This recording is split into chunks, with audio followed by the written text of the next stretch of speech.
In another district, Spring Branch ISD could be heading into the next school year with a nearly $50 million deficit. The district says the shortfall could then lead to disastrous cuts. Brittany Ford with more on this story.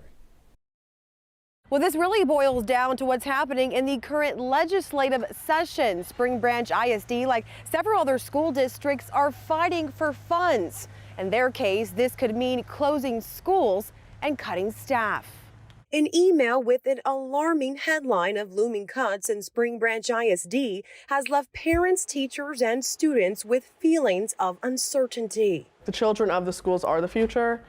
And so to cut education funding for other things that are happening right now is taking away from the success we'll have later on. Drastic changes. That list that you saw is everything from instructional programs to safety and security. We're actually even talking about, as you saw, perhaps consolidating schools, changing boundaries. Those are all things no parent wants to hear. Superintendent Jennifer Blaine says they'll be forced to make if the district's basic allotment per student isn't raised by $1,000. The state's current proposed increase stands at $50 per student. Even the comptroller has said that in order to keep up with inflationary cost of educating kids, it should be a minimum of $900 on the basic allotment.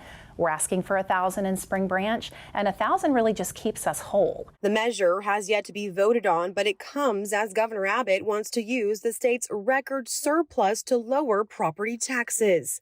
Blaine says Spring Branch ISD supports property tax relief, but legislators are prioritizing property tax relief over public schools with a ticking clock. As the superintendent of the school district, I have to know what am I going to be able to afford to fund and what am I going to have to look at cutting or reducing services, and what is that going to look like? They're making a call to action. What matters is numbers, and what matters, there's power in numbers, there's power in people standing as a community and saying, like, we can't have this. Senator Joanne Huffman and Senator Paul Bettencourt released a joint statement this afternoon calling the district's comments misleading.